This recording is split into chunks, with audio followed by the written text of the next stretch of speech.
Shalom, datang dan saksikanlah Ekumene Choir Konser.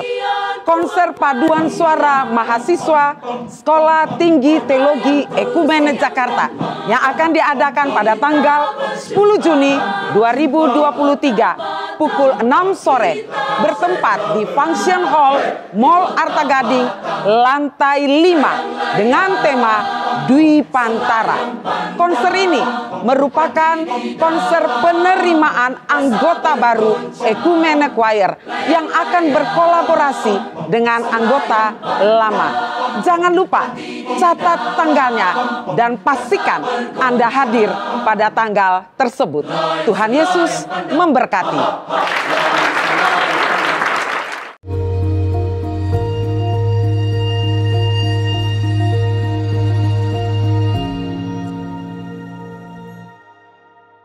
Salam, salam saudara. Kita masuk Abam episode 669. Dari wanita usia 35 tahun sudah menikah di Manado, Sulawesi Utara. Pak Erasto, saya mau tanya, apa Tuhan marah sama saya, Pak? Saya merasa setiap usaha saya tidak ada jalan lagi, Pak, bagi saya. Saya mempunyai banyak sekali hutang, Pak, dari angsuran pinjaman, sama teman, bahkan sama saudara saya. Saya berusaha untuk membayar semua itu. Mulai dari cari kerja, tidak ada yang bisa menerima saya.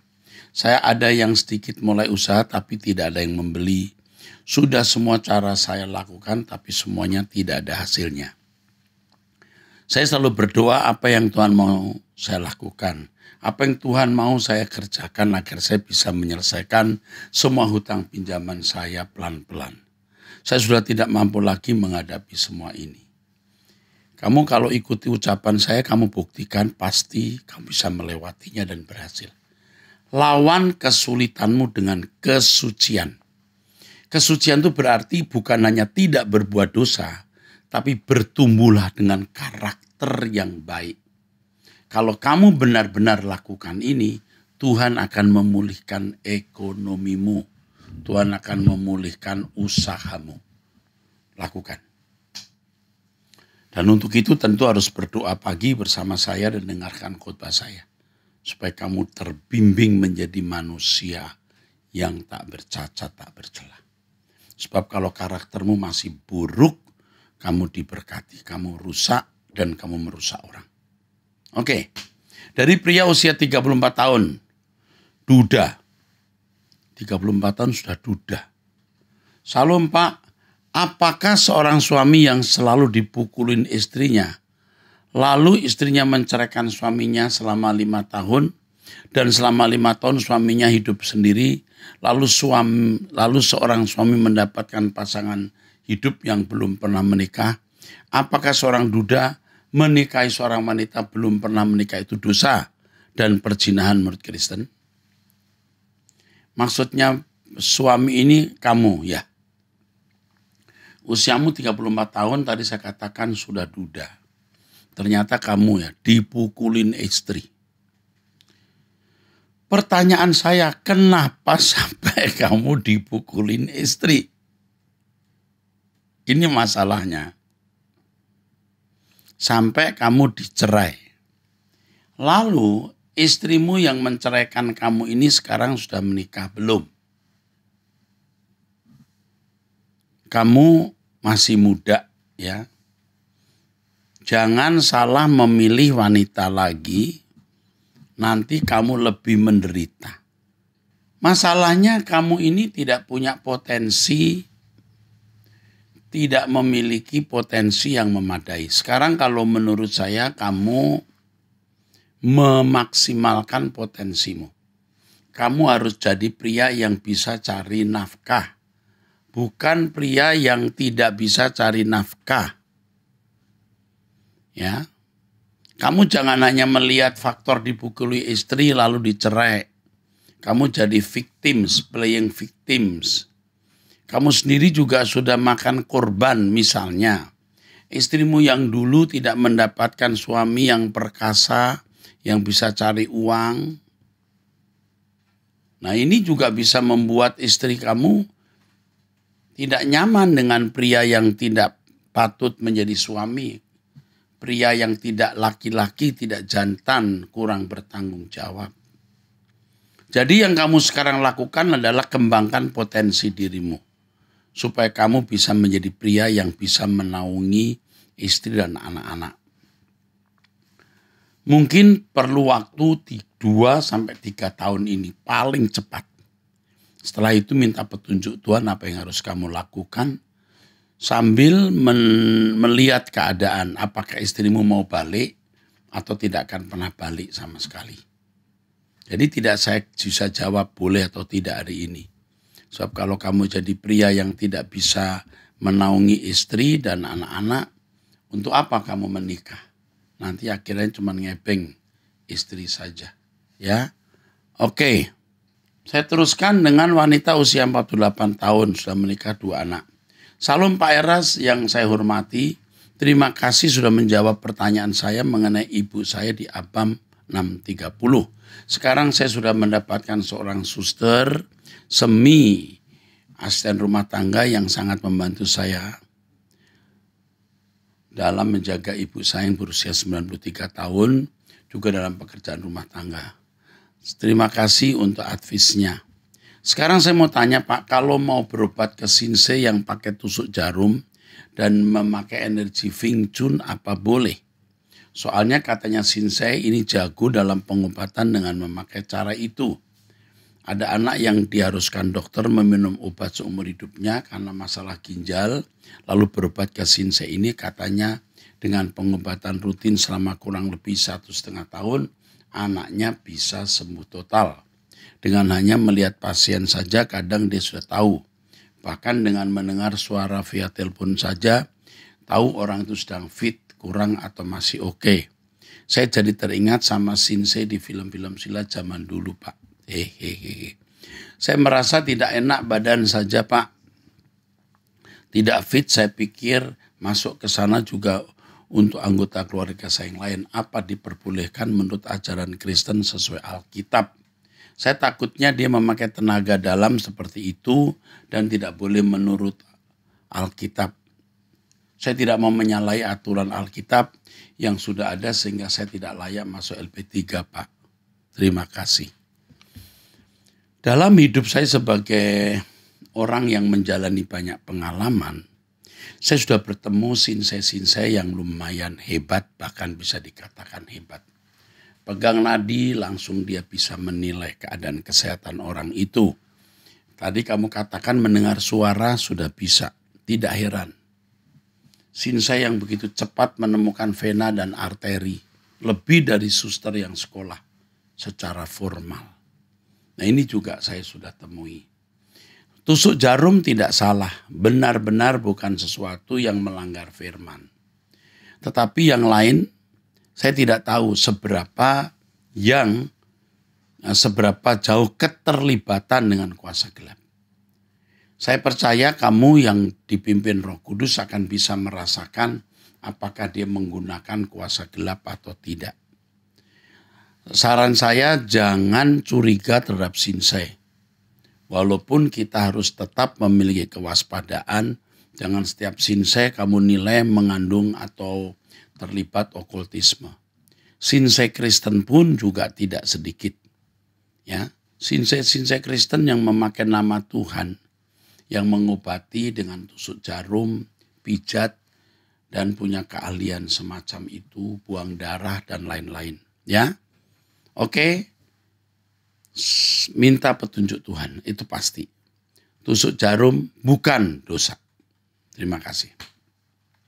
Dari pria usia 43 tahun sudah menikah. Salam Pak, saya ada kebingungan saat membaca cerita tentang Daud. 1 Samuel 16 ayat 14-23 diceritakan Daud di istana Saul untuk bermain kecapi, bahkan sebagai pembawa senjata Saul. Berarti Saul sudah mengenal Daud anak Isai. Samuel 17 ayat 58, 1 Samuel nih ya. Anak siapakah engkau ya anak muda? Anak hamba Tuanku Isai orang Bethlehem itu. Bagaimana mungkin Saul bisa lupa kepada Daud padahal Daud adalah orang yang membantu mengusir roh jahat dan membantu membawa senjata Saul. Satu pertanyaan lagi, misal dalam satu ibadah pemain musiknya nggak terlalu pintar bermain alat musik.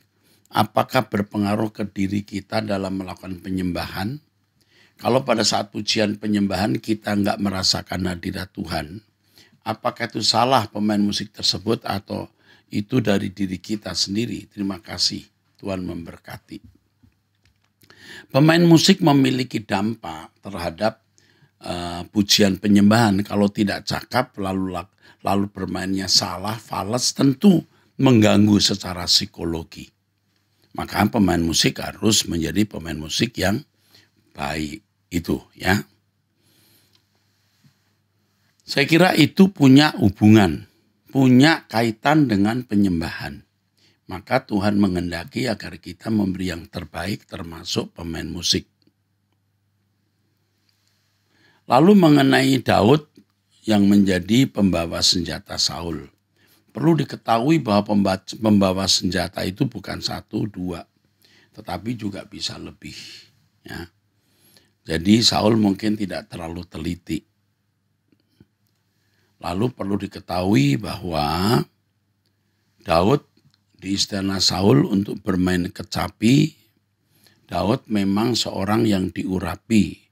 Daud bermain kecapi agar supaya roh jahat yang ada pada Saul bisa diusir. Oke, saya kira ini bukan hal yang prinsip, ya, cukup. Yang penting kita melihat kebenaran yang termuat di dalamnya. Ya, hal-hal yang tidak prinsip seperti ini tidak perlu dipersoalkan. Tapi nanti saya akan periksa lagi ayat demi ayat ini. Jika mungkin saya bisa memperlebar ya, jawaban saya yang bisa menjadi berkat bagi saudara Sunarto usia 43 tahun. Ini nama saya sebut karena bukan sesuatu yang ini ya.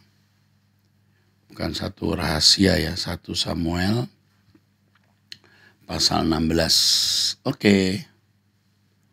Ayat 14.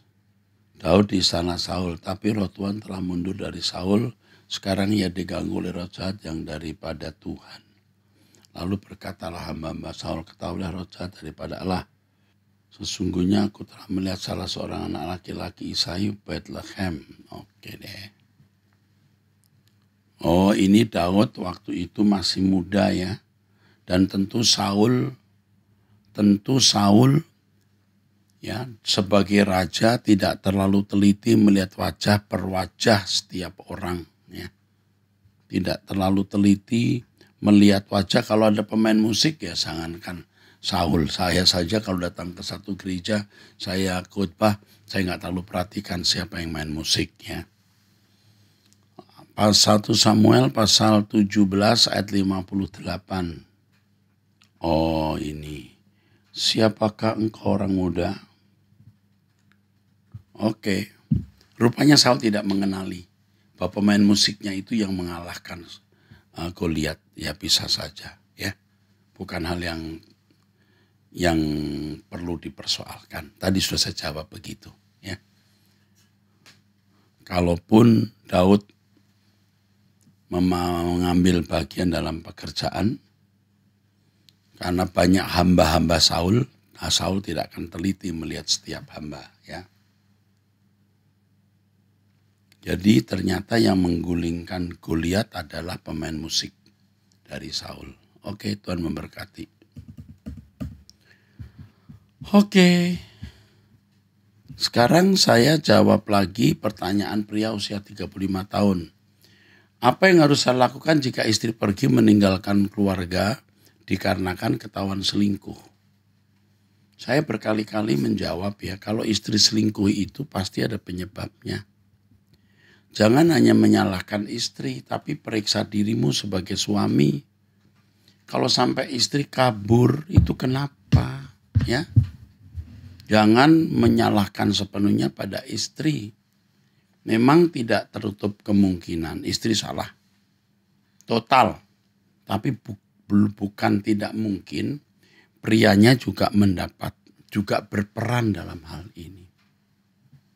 Ya, apakah prianya genit sehingga istri sering melihat pria atau suaminya genit terhadap wanita sehingga dia tidak nyaman, atau pria tidak bisa memberikan nafkah, pria kasar, tidak punya potensi, lalu si wanita lihat ada pria lain yang gagah, yang perkasa, yang jantan, bisa saja.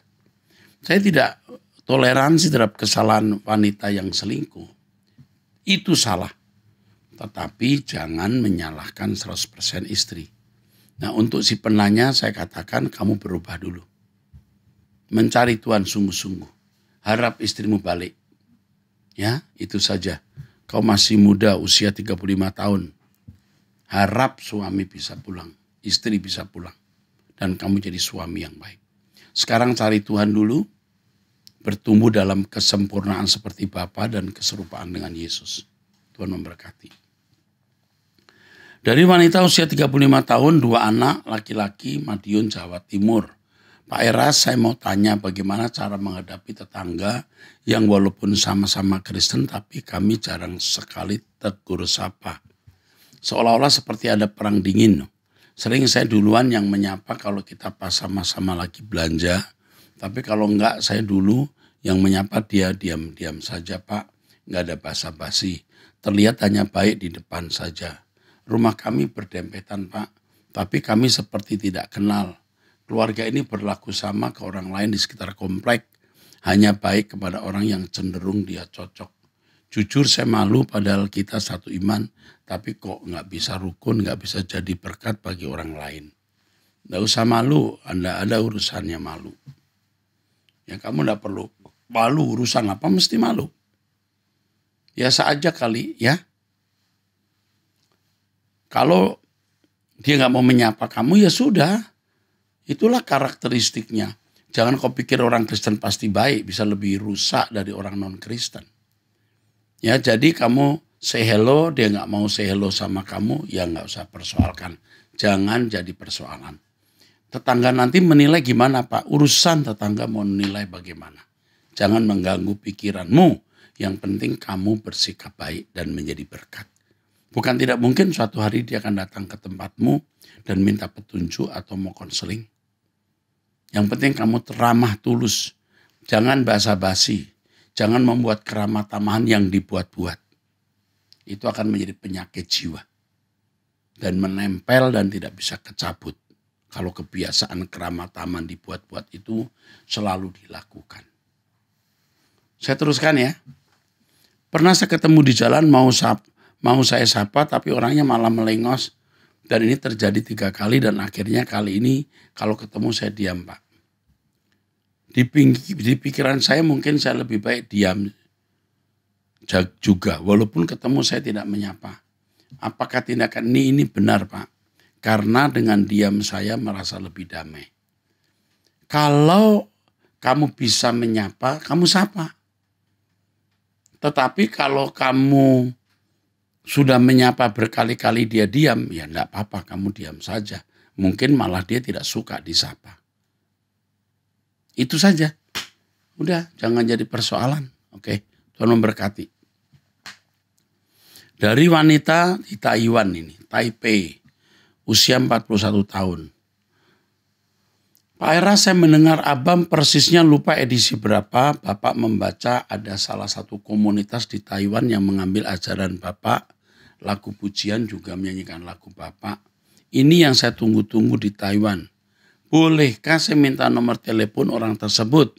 Karena saya beberapa tahun ini ikut ibadah di sebuah gereja. Tapi susah sekali menerima ajaran gereja tersebut. Saya mengikuti ibadah tapi hati ini hampa. Tidak merasa krek gitu. Oke, nanti akan diberi nomor teleponnya ya. Mungkin Pak Wiknyo tahu nomor teleponnya. Atau Bu Esther tahu nomor teleponnya. Dari wanita usia 26 tahun. Sebenarnya ada pertanyaan dari satu orang wanita usia 31 mengenai keuangan ya. Banyak utang sampai KPR 3 bulan nunggak terancam disegel. Dalam pengalaman hidup saya, orang-orang ceroboh yang mengalami hal-hal seperti ini. Biasanya, saya tidak mengatakan pasti orang ini ceroboh, tetapi ini panjang lebar dituliskan ya. Ini terlilit hutang, bingung, KPR rumah 3 bulan terancam disegel. Ini hidupnya masalah keuangan, oke? Saya tidak bisa menjawab secara detail. Ini mestinya dilayani khusus, ya. Tapi yang jelas, orang ceroboh biasanya mengalami kesulitan uang seperti ini. Jadi saya minta jangan ceroboh.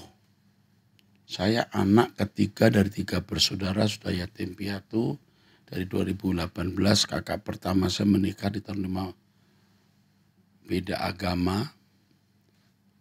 Di tahun 2015 ada awal mula saya mengalami kesulitan ekonomi. Ini usia 31 tahun ya.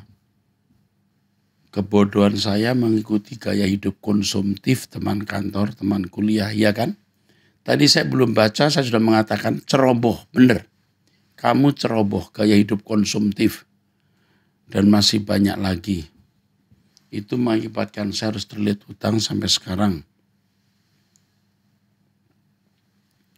Saudara dan kantor sudah membantu, namun masih banyak juga yang harus diselesaikan. Orang membuat pasak lebih besar dari tiangnya. Saat ini saya mengalami kebingungan yang hebat dalam proses pemurnian. Ini mungkin bisa jadi proses pemurnian, tapi juga bisa menjadi proses disiplin yang Allah lakukan karena kecerobohan. Menggampangkan. Gampang pakai dulu duit ini. Gampang belanja dulu. Yang begini susah. Tapi dia sungguh-sungguh mau hidup suci di dalam keadaan ini. Oke, kiranya Tuhan menolong kamu dan Tuhan pasti akan menolong. Kalau kamu sungguh-sungguh bertobat. Kalau kamu sungguh-sungguh bertobat akan ditolong Tuhan. Ini panjang tulisannya. Tapi intinya begitu. Jadi saudara-saudara, jangan menggampangkan masalah. Pakai dulu uang untuk belanja. Pakai dulu untuk jalan-jalan. Pakai dulu untuk ini, pakai dulu untuk itu. Nanti gampang. Nanti ditolong orang, kok ada saudara, ada orang kantor, ada gereja.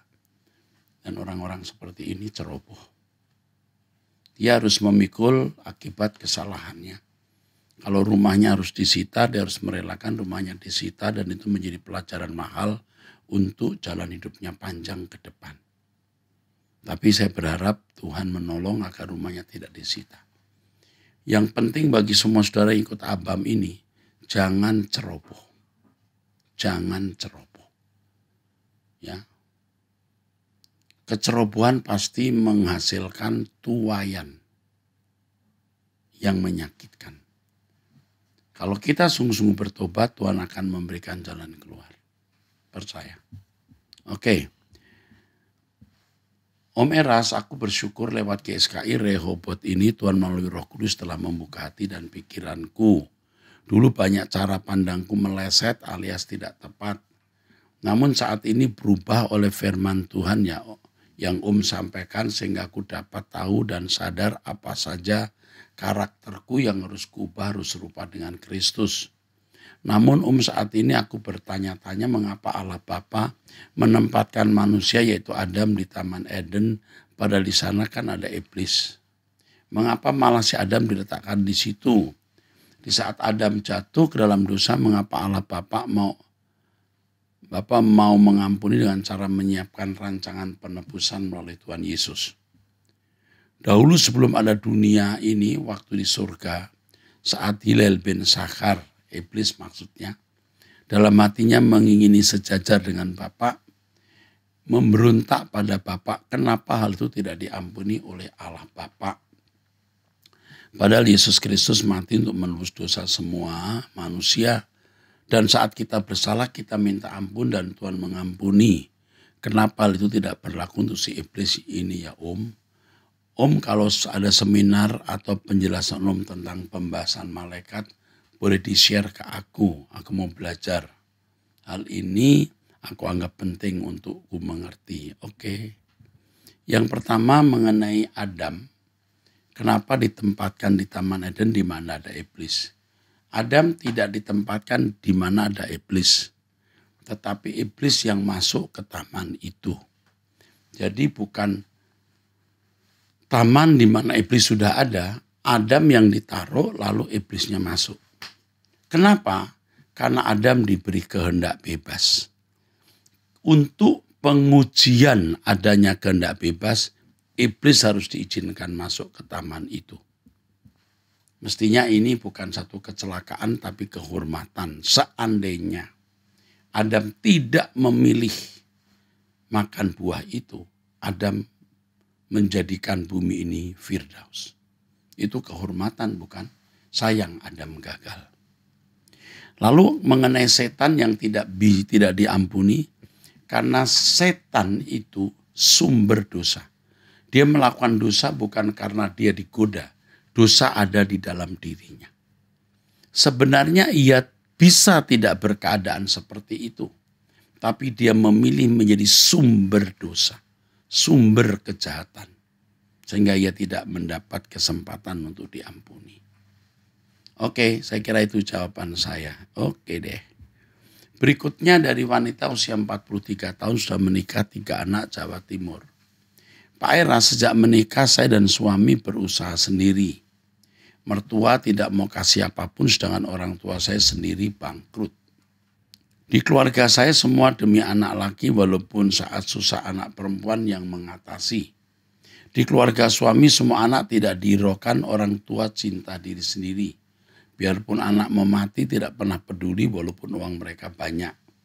Sebagai pengikut Kristus saya berusaha menjadi anak dan menantu yang baik. Saat ini ibu ikut saya karena bapak sudah meninggal. Mertua dulu juga saya kasih bulanan selama bertahun-tahun. Saya anggap seperti orang tua saya sendiri. Sampai akhirnya dia jual rumah, uangnya berlimpah. Kami pun tidak dikasih hehehe. Kami sadar punya 3 anak yang masih sekolah. Saya bekerja di kantor dan suami broker. Saya hentikan uang bulanan kepada mertua karena mereka jauh lebih mampu dari kami. Saya juga menanggung ibu saya, saudara dan 3 anak yang masih bersekolah. Bagaimana menurut Pak Eras? Pernah suami saya guyon, minta tanah sedikit. Tanah hanya 75 meter. Sedangkan bapak mertua saya punya ribuan meter tidak dikasih. Pertama saya benci. Saya hanya doa supaya hati saya dibersihkan. Mulai awal menikah sampai dengan hari ini tidak ada bantuan tapi Tuhan selalu pelihara. Apakah salah jika kami fokus anak-anak kami sendiri yang butuh biaya sedangkan kami bukan orang berlebihan? Oke. Yang pertama kamu sudah jadi orang baik yang membantu mertua berbulan-bulan dan kamu bertanggung jawab atas orang tuamu. Itu sudah baik. Dan inilah yang harus menjadi fokus kamu. Kalau mertua kamu sudah punya banyak uang, tidak usah dibantu. Tidak usah minta tanah walaupun hanya 75 meter dari mertua, tidak perlu. Kalau dikasih, terima, nggak dikasih, yowis, tidak apa-apa. Saya kira itu saja jawaban saya. Kamu akan pasti menjalani hidup dengan baik. Kamu akan diberkati, anak-anakmu akan diberkati. Pasti akan diberkati. Ya, Tuhan memberkati kamu. Jangan lupa berdoa bersama terus. Dari wanita usia 39 tahun, belum menikah, Manado, Sulawesi. Salam, apakah minum obat dari psikiater itu diperbolehkan? Jawaban saya tegas, harus. Seperti tubuh sakit, minum obat psikiater harus. Tapi juga harus mengikuti petunjuk psikiater. Sampai pada bulan tertentu, tahun tertentu, sekian berhenti. Tidak boleh keterusan. Ya, kebetulan saya mengerti soal ini. Ya, Tuhan memberkati. Wanita usia 17 tahun, pelajar Kabupaten Toba, Sumatera Utara. Salam. Bagaimana cara menyadarkan anak yang pembangkang agar bertobat dari pergaulan bebas, mencuri uang, berbohong, memalsukan dokumen. Wow, ini siapa? Kamu sendiri atau orang lain? Umurmu 17 tahun, wanita, gadis mungkin ya. Bagaimana cara menyadarkan anak yang pembangkang? Ini kalau kamu sendiri, kamu harus bertobat sungguh-sungguh. Kalau ini orang lain, kau minta petunjuk Tuhan, ini tidak mudah.